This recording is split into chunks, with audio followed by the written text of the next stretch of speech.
Kosciuszko was a great supporter of the American Revolution. He was very close friends with a guy named Thomas Jefferson. So close, in fact, that when he died, he left his fortune, you ready for this? To take care of freed slaves. Okay? That's how much this guy believed in liberty. That was torn down by the Germans. The picture on the left, that statue was torn down because obviously he's a swine who supported America, believes in freedom and liberty, and we don't like him. The statue on the right is Tadeusz Kościuszko, same guy. His statue, you can go visit that statue because you go to West Point. His statue is in West Point, and you might wonder why would a guy like that have a statue in West Point? Because he built the damn place. He designed the fortification, he built it, oversaw it, and it was at that point the largest fortified place in the world. So we have a lot of connections over and over again. Another thing is in 1364, one of the most prestigious and important universities was established in Krakow. The Jagiellonian University. People would come from Padua, from England, all over the world. Okay? It's also a nice place to hang out. You get on a nice boat ride, you go around, you can look at the city. That's Matthew? That's Matthew. Yeah, I'm sorry. That's little Matthew. That's Matthew. Oh my God. Yeah. Sorry. No, it's all right. Okay. He's not so little anymore. This was where John Paul, the Pope, lived when he was a kid. You can see it from the river as you go by. Okay, so this is the town square. It's a lovely place. And it also obviously has a sense of humor. So it's kind of a cosmopolitan city. Poland is the capital city. Krakow is a cosmopolitan city. And I said, lots of interesting things. There's a salt mine not too far outside of Krakow where people have been retrieving salt for at least 5,000 years. Right? And it's a very interesting place. Mining, as you can imagine, is a very dangerous occupation, right? So people who are constantly facing the possibility of death tend to have very strong spiritual beliefs, religious beliefs. So what happened in these mines is 800 meters below is that. I don't know if you can see that. That's all salt. That's carved out of salt. Every inch of that is salt. Okay? That. Even the floor is polished salt. Okay? Interesting place. Okay? Now, not too far away from there, remember I mentioned that Hans Frank headed the operations of the concentration camps. So we paid a visit to two of them. One was Auschwitz, and the other one was Birkenau. And I'll tell you about each of those respectively. This is that famous gate. Some of you have seen this photograph somewhere. Arbeit macht frei. Arbeit macht frei means work shall set you free. Right. Okay. These are the cylinders that everybody talks about.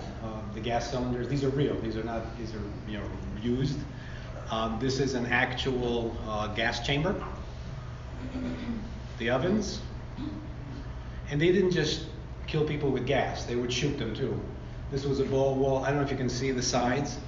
The Germans did that so the ricochets wouldn't hurt themselves. Nice guys. Okay.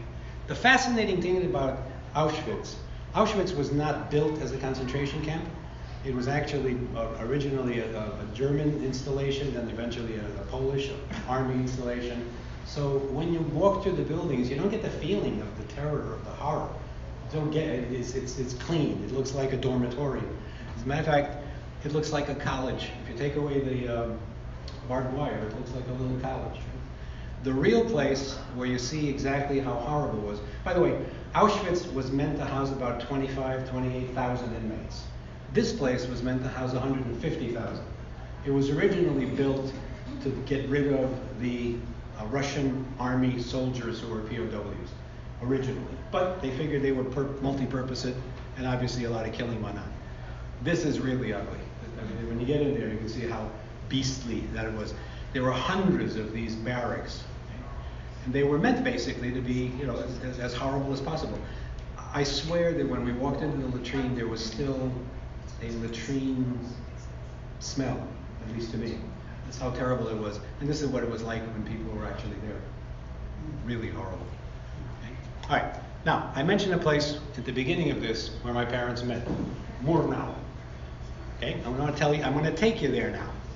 So, This is what it looked like in April 29th of 1945. Those are two SS officers. One of them is a general. He had a package in his briefcase in which a personal order signed by Himmler: shoot everybody in the camp, kill everybody in the camp. This is, by the way, 9 days before the end of World War II. This is 9 days before May 8th. Okay? This is an actual after-action report by the people who saved my dad. This is the United States 12th Armored Division. Okay? And this is what the day of liberation looked like. It's a silent film. Now this is the actual advance on the camp. Those are the, now they're taking fire. That's what's happening right here. So they fire back. Americans or Russians? Americans what? Americans or Russians? Oh, Americans. Bavaria was that was Patton's thing. He wasn't going to give him that. So these are the Germans surrendering. This is my father's camp. That's it. Somewhere in this crowd, he's there, which is really kind of touching. Now you'll see something in a moment. So they're happy, they're very delighted. Isn't it wonderful? Oh my God, they're being liberated.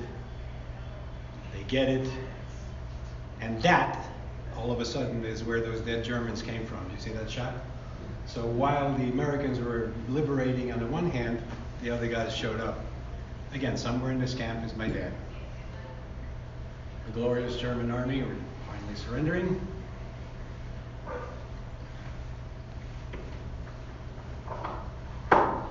Please note the building. You see the arches in that building? You see the spire in this building on the left?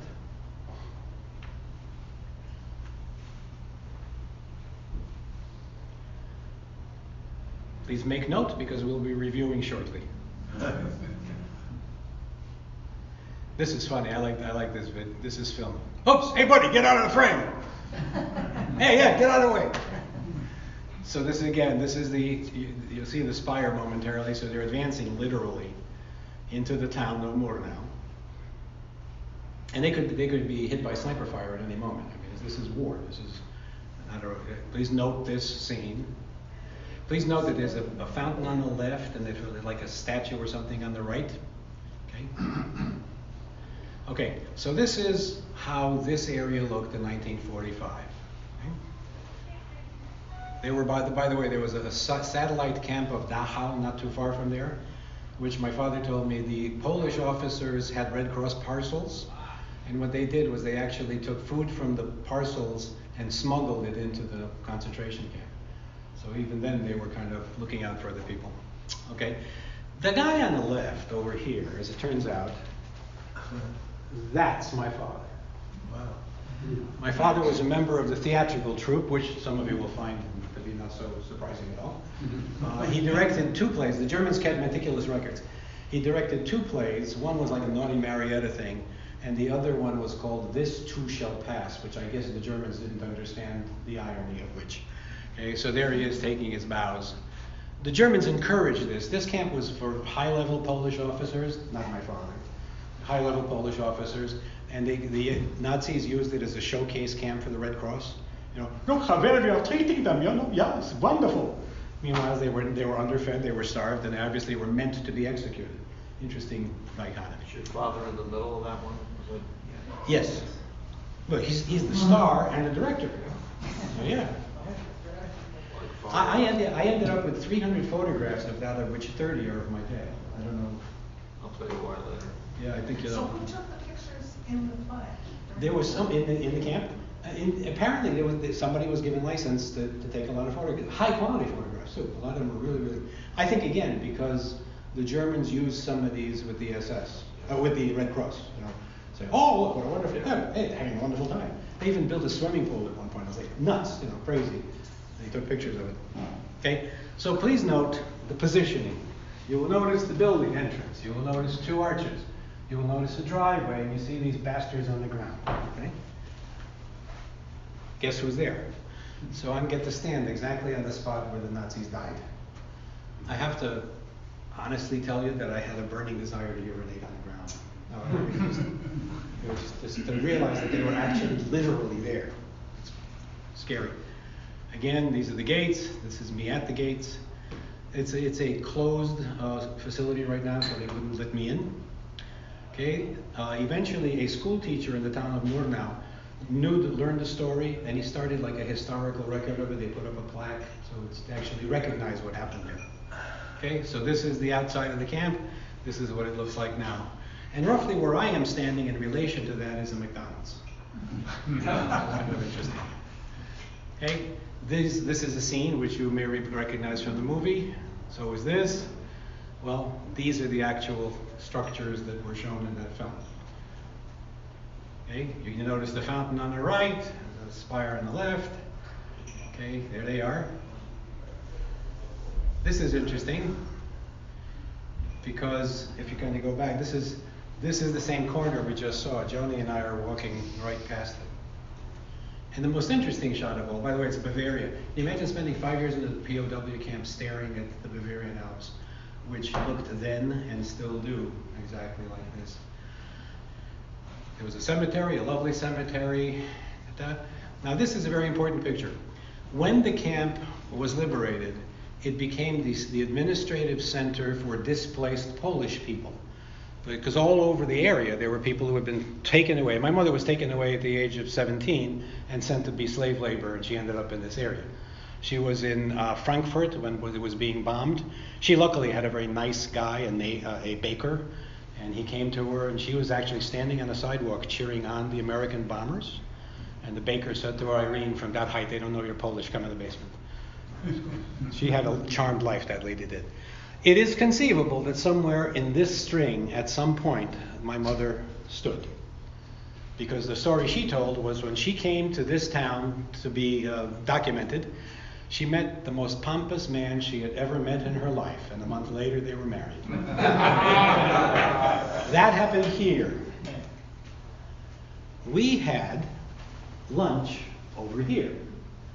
Strangely enough, that scene you saw before took place over here.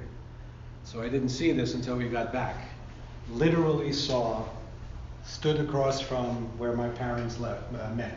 So I kind of closed the circle for myself, for my family, my kids especially. And so these are the two kids, started out in Warsaw, started out in Vilno. Their matchmakers included some of the most heinous pieces of humanity, but they created a match which lasted forever. This is where my mom and dad are buried. It is the National Polish Shrine of Our Lady of Częstochowa in Doylestown, Pennsylvania. It is like a piece of Poland. That cemetery is known here. There's a regular cemetery on this side. This, as you can see, looks kind of military, and it is. It is the military cemetery. It is a piece of Poland. The most fascinating thing is that my mom and dad are buried here. Several of their best friends, one of whom was in Auschwitz, are buried here. 2 rows back, my father's sergeant from World War II is buried. So it's interesting how they started in Poland, ended up in Poland, and had a very interesting life in between.